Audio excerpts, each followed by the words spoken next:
Bismillahirrahmanirrahim.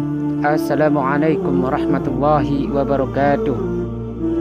Pemirsa beriman yang dirahmati oleh Allah Subhanahu wa Ta'ala, setelah datangnya berbagai ujian yang akan dihadapkan oleh manusia di atas dunia ini, tentunya kiamat sebagai penutup semuanya, di mana segala hal yang terjadi di dunia ini tak akan bisa dijalani kembali karena semua telah tertutup.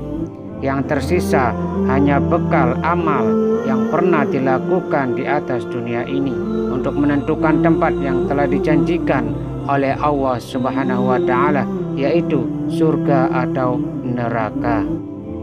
Pilihan tersebut tentunya sudah dijelaskan dalam Al-Quran, di mana mereka yang menjalankan perintah dan larangan Allah Subhanahu wa Ta'ala, maka mereka akan masuk ke dalam surga. Sebaliknya untuk mereka yang lalai dari hal itu, maka pilihannya adalah neraka.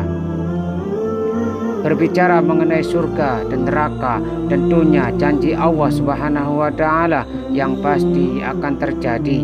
Surga dan neraka adalah tempat kehidupan abadi manusia setelah dunia ini.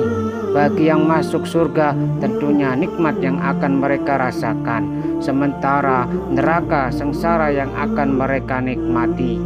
Bagi orang kafir, neraka tentunya tempat abadinya. Bagaimana dengan umat Islam? Apakah juga ada yang masuk neraka? Tentunya ada. Bagi mereka yang berbuat dosa di atas dunia dan tidak bertaubat kepada Allah Subhanahu wa Ta'ala, apakah umat Islam juga akan abadi di dalam neraka? Tidak, mereka akan tetap masuk surga. Namun setelah dosa mereka dicuci oleh api neraka yang maha dahsyat itu. Rasulullah Shallallahu Alaihi Wasallam pernah mengisahkan perihal golongan yang terakhir masuk ke surga di akhirat kelak. Tertawa sekaligus menangis ketika mendengar salah satu kisah akhirat, yakni tentang penghuni surga terakhir. Kasih sayang dan rahmat Allah yang luas tampak dalam hikmah kisah tersebut.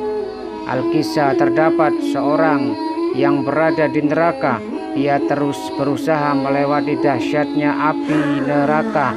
Terkadang ia mampu berjalan kaki, namun sesekali terjatuh terdelungkup.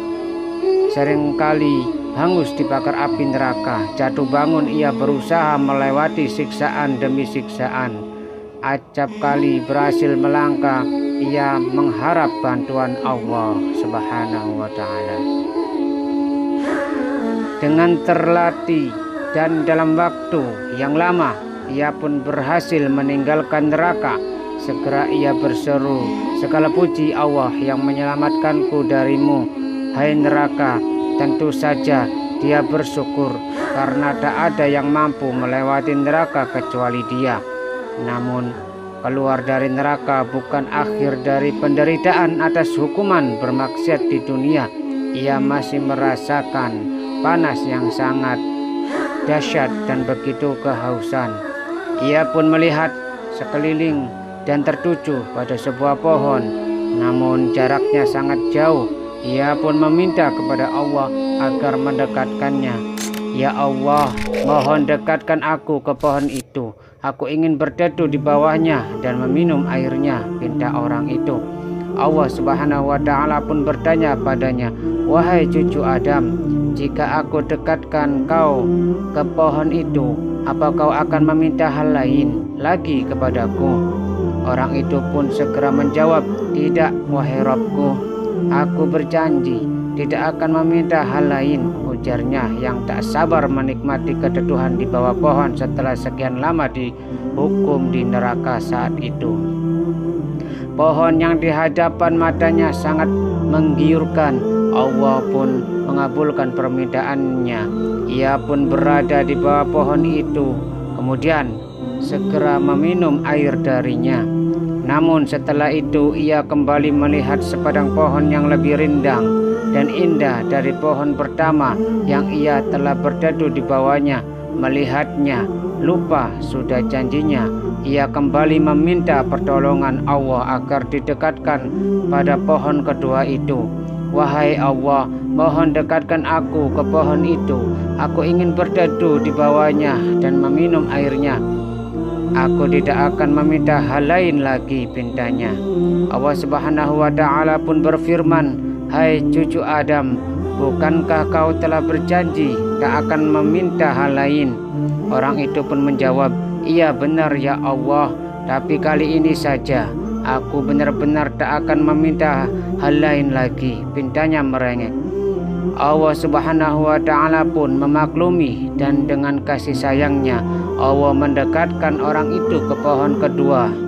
Orang itu pun dapat berteduh di pohon yang jauh lebih indah dan rindang dari pohon pertama. Namun ternyata pohon kedua itu berada dekat dengan pintu surga. Setiba di pohon tersebut ia mendengar suara penghuni surga yang diliputi kebahagiaan. Apa daya, ia tak kuasa ingin memasukinya lagi. Ia melanggar janjinya dengan Allah. Ia kembali meminta kepada Allah. Ia ingin agar Allah memasukkannya ke dalam surga. Ya Allah, ya Rabb, masukkanlah aku ke sana, pintanya, menuju pada surga yang kenikmatannya tak pernah terbayang oleh manusia di bumi. Allah Subhanahu wa Ta'ala pun kembali berkata, hai cucu Adam, hal apa yang membuatmu puas? Apakah kau ingin aku berikan dunia dan segala isinya? Orang itu pun menjawab, ya Tuhanku, apakah kau tengah mengejekku? Tentu saja kaulah Tuhan pemilik alam semesta, ujarnya. Allah Subhanahu wa Ta'ala pun tertawa seraya berfirman, aku tidak mengejekmu, tapi aku maha kuasa mewujudkan apa yang kau inginkan. Maka dimasukkanlah orang itu ke dalam surga dengan rahmat dan kasih sayangnya. Ia pun berkumpul dengan hamba Allah yang lain yang tak pernah menyekutukannya. Dia pun menjadi orang terakhir yang masuk surga, yang penghuni surga terakhir. Kisah tersebut dikabarkan oleh Rasulullah SAW dalam hadisnya yang diriwayatkan Imam Muslim dari sahabat Abdullah bin Mas'ud. Dalam riwayat tersebut juga disebutkan bahwa Ibnu Mas'ud tertawa saat menceritakannya pada sahabat Rasulullah yang lain. Beliau tertawa saat mengisahkan bagian si penghuni surga terakhir menginginkan surga. Saat bagian si penghuni surga terakhir berkata kepada Allah, ya Tuhanku, apakah kau tengah mengejekku? Tentu saja kaulah Tuhan pemilik alam semesta. Ibnu Mas'ud pun berkata, tertawa ia berkata kepada orang-orang yang mendengar kisah itu, apakah kalian ingin tertawa? Bertanya kepada aku tertawa. Para sahabat pun menjawab, iya. Mengapa kau tertawa? Ibnu Mas'ud pun menjawab, karena aku melihat Rasulullah tertawa saat mengisahkan hal sama. Saat mendengar kisah itu dari Rasulullah SAW, aku pun bertanya kepada Rasulullah, wahai Rasulullah, mengapa Anda tertawa? Beliau pun menjawab, karena Tuhanku, Tuhan seluruh alam juga tertawa. Sabda Rasulullah SAW. Demikian kisah sang penghuni surga terakhir yang diriwayatkan dari hadis Rasulullah SAW.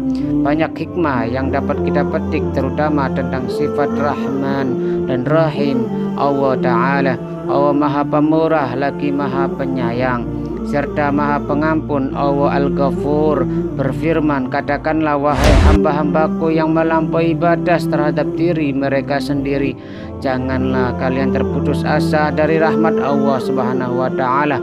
Sesungguhnya Allah Subhanahu wa Ta'ala mengampuni dosa-dosa semuanya. Sesungguhnya Dialah yang Maha Pengampun lagi Maha Penyayang. Quran Surat Az-Zumar ayat 53. Oleh karena itu, mari berlomba meraih rahmat dan ampunannya yang maha luas. Semoga ulasan di atas dapat bermanfaat dan memberi motivasi bagi kita semuanya agar senantiasa membuat kebaikan berbuat kebaikan di atas dunia ini, karena tempat abadi kita di atas dunia ini melainkan nanti kita ketika kita berada di surga atau neraka. Wallahu a'lam bishawab. Semoga Allah merahmati kita semua. Amin amin ya rabbal alamin. Barakallahu fikum. Assalamualaikum warahmatullahi wabarakatuh.